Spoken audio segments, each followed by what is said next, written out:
As declarações do presidente eleito para a base de parlamentares do futuro governo desagradou os operadores. Lula afirmou que gastos em educação e assistência social devem ser considerados investimentos. Ainda no discurso, o petista questionou o motivo do país precisar de um teto de gastos e não deu sinais de qual será a âncora fiscal do próximo mandato.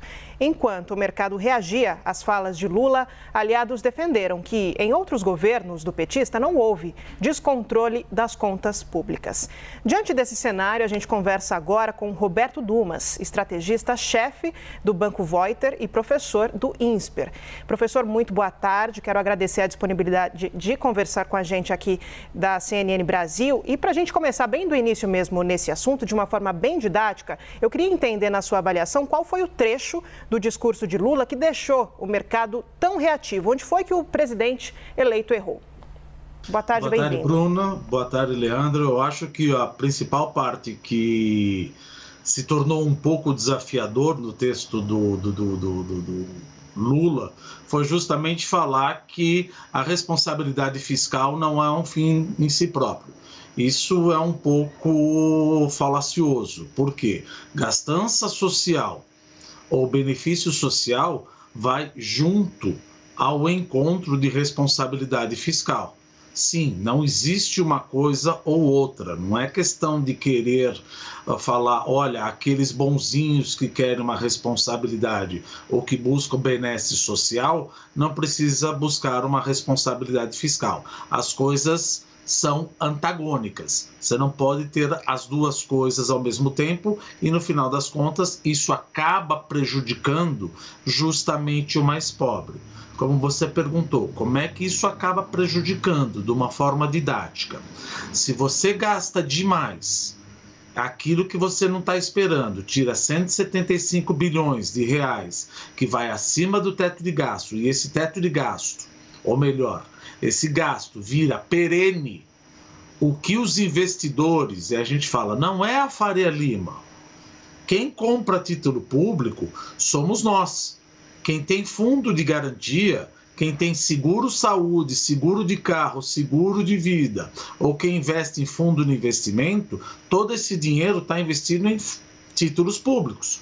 Vendo que o risco fiscal aumenta, essas pessoas que administram o nosso dinheiro, não é a Faria Lima, pede mais taxa de juros para correr um risco fiscal maior. Essa maior taxa de juros vira benchmark dos bancos para cobrar mais juros para empréstimo, que justamente afeta o mais pobre. No final das contas, existe o que a gente chama no economês um efeito deslocamento. O governo dá dinheiro com uma mão e, pelo fato de o risco fiscal aumentar e a taxa de juros, que já aumentou para 5 anos, a taxa de juros aumentou 1,5%. A taxa de juros aumenta e aquele dinheiro que veio como são vasos comunicantes, parte e sai para comprar título público. Então não adianta querer fazer benesse. Se a economia é muito difícil, como a gente diz, a gente coloca de uma forma básica. A mesma coisa que eu chegar no banco e falar, olha, eu preciso de dinheiro para educação, preciso de dinheiro para alimentação, preciso de dinheiro para investir, mas eu estou com crédito limitado. Não quero que você cobre mais taxa de juros, você credor. O credor fala, olha, qual é o arcabouço fiscal, o plano de negócio que você tem, que você vai buscar retidão fiscal no futuro? Não, eu não vou buscar retidão fiscal no futuro. Eu acho que isso é inadiável. Bom, se é inadiável, você não vai buscar retidão fiscal, eu cobro mais taxa de juro, e isso afeta justamente quem está endividado e que tem menos garantia para oferecer quando vai tomar um empréstimo, que é justamente a classe de baixa renda.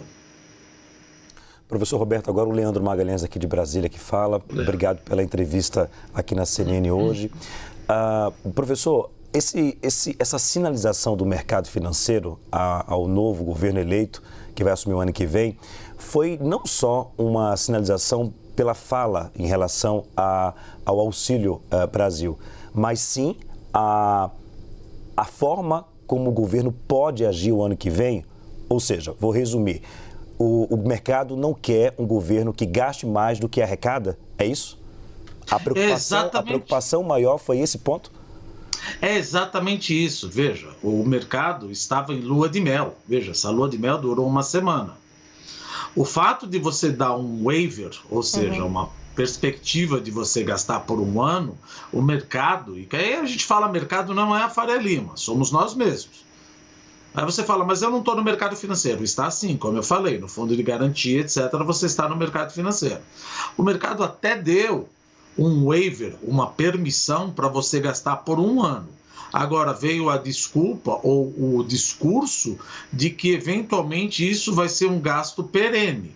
É como eu digo, é a mesma coisa que você chegar num banco e falar, eu vou gastar, não vai ser por um ano que eu vou estourar o meu limite que você, banco, me deu, vou estourar por 4 anos e não quero que você cobre mais juros de mim.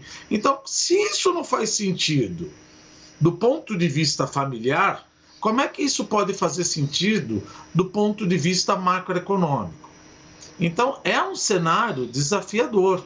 Então, a gente vê que esse discurso, esperamos que não seja eventualmente implementado, ele seja, de certa maneira, restaurado, que existe uma preocupação do governo Lula em trazer um arcabouço fiscal que se preocupe com a retidão fiscal, porque senão não vai adiantar. A taxa de juros vai aumentar. Então você acha que vai ter maior crescimento? Não vai ter maior crescimento. Quem vai sofrer mais com mais taxa de juros, como eu falei, é aquele que está mais endividado. Quem está mais endividado é justamente a baixa renda que o presidente tenta ajudar. Então está completamente, de certa maneira, equivocado esse discurso, por isso que o mercado reagiu dessa maneira, depreciando o câmbio, puxando a taxa de juros e fazendo a bolsa cair. E muitos falam, a bolsa caiu. Olha, mas a bolsa sempre tem um perdedor e um ganhador. É verdade. Só que se a bolsa continuar caindo por causa de, eventualmente, dessas declarações, empresas que vão levantar recursos através de uma oferta de ações iniciais vão ter que abrir mão das parte dessas empresas a um preço muito menor. Isso prejudica justamente o que o Brasil mais precisa, que é investimento. É você desconsiderar a importância do mercado de capitais na economia brasileira. Não é assim que a gente poderia começar. É um cenário desafiador, mas o mercado já deu o recado. Agora, Bruna, se me permite, Bruna, rapidamente, só para poder não perder o gancho. Professor, a questão social também é fundamental, né? O Brasil não pode deixar a população à mercê, né? É fundamental. Qual seria uma das soluções mais rápidas? Seria o remanejamento de recursos dentro do orçamento do país ou corte de gasto? Vocês já perceberam nós já percebemos que toda a PEC, a proposta de emenda constitucional, geralmente ela sempre é para aumentar o gasto, aumentar o gasto, aumentar o gasto, aumentar o gasto. É nunca para diminuir alguma coisa. É nunca para diminuir. E aí, quando você fala de uma PEC para diminuir gastos obrigatórios, geralmente o pessoal sai gritando e fala, não, isso é um direito adquirido. Aí acontece o seguinte, o fato de você ter o direito adquirido não transforma as coisas infinitas. Se você quer gastar mais e não vai cortar de nenhum lugar, o risco fiscal aumenta. Então, não existe essa falácia daqueles que querem o bem e daqueles que querem o mal. Quem quer o mal é um sociopata, ninguém quer o mal aqui. Só que a gente sabe que sem a responsabilidade fiscal, toda essa benesse social, ela não vai ser traduzida, no final das contas, em benesse social. O pobre, como eu falei, o de baixa renda, vai sofrer mais, porque além da taxa de juros subir, que ele vai ter que pagar mais taxa de juros para tomar dinheiro emprestado, uma taxa de juros maior limita o consumo e limita o investimento.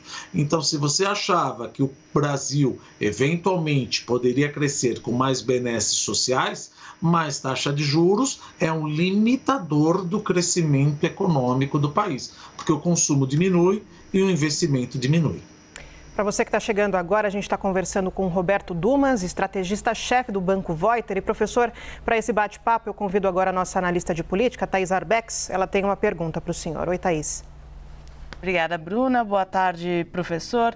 Professor, durante os últimos anos, acho que ficou bastante evidente que talvez o teto de gastos não seja mais a âncora fiscal ideal para a nossa economia. A gente teve furos no teto sequentes, né, em anos sequentes. É claro que a gente teve a pandemia em 2020 que fez com que esse furo fosse muito grande, mas a minha pergunta é: qual é a solução para uma âncora fiscal que de fato tenha efetividade? Que a gente possa garantir que não vai haver furos, mas que a gente também vai garantir a responsabilidade fiscal.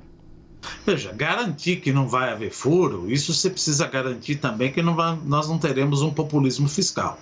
Isso é difícil. O que o mercado está pedindo é que exista um arcabouço fiscal. Quer ele por um novo teto de gasto. Agora, não adianta ter um teto de gasto onde você tira, olha, educação não vale, saúde não vale, investimentos não vale. É a mesma coisa quando você vai pedir dinheiro no banco. Fala, olha, mas o salário que eu tenho que pagar ou a educação que tem que pagar, isso não está valendo no meu custo. Não é assim. Uma possibilidade seria ter metas de superávit primário, que aconteceu anteriormente. Outra possibilidade seria colocar metas de dívida por PIB, por exemplo, ou anticíclica. O que eu quero dizer com isso? Quando o Brasil vai mal e o crescimento do PIB cai, é permissível ou é permitido que a dívida PIB ultrapasse o limite inicialmente estabelecido. Quando o Brasil vai muito bem e o PIB está crescendo, então o limite da relação dívida-PIB cai, você não pode gastar mais do que isso. E isso ajuda. Agora, não ter arcabouço fiscal e sair falando que vai gastar como pretensamente, falaciosamente, para benefício dos mais pobres, isso o mercado não aceita. Você pode até gastar, é como eu digo, mas o que tem no fundo do túnel?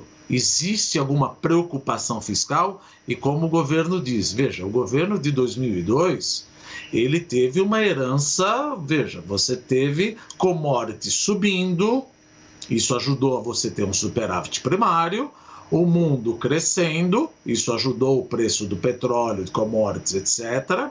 E também a dívida pública não estava tão grande.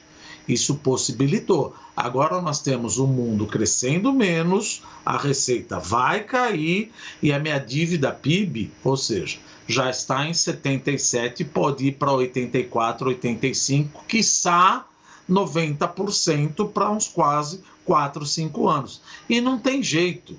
É como a gente sempre fala, macroeconomia não é difícil. Gastou demais, está com risco maior, a taxa de juros sobe. Então, por exemplo, se você vê o relatório Focus, você percebe que muitos analistas ainda estão percebendo ou analisando ou estimando que a taxa de juros do ano que vem vai cair para a Selic. Isso já está defasado. Se esse discurso continuar, provavelmente a taxa Selic não cai em junho.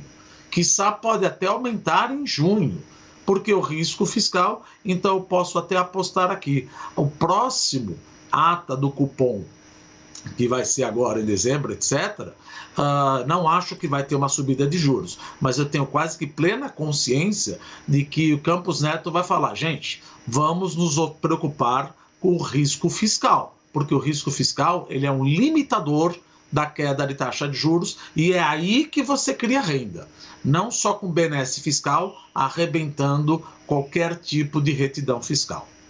A gente conversou agora com Roberto Dumas, estrategista-chefe do Banco Voiter e professor do INSPER. Professor, muito obrigada pela participação. Até uma próxima oportunidade. Obrigado, boa tarde a todos.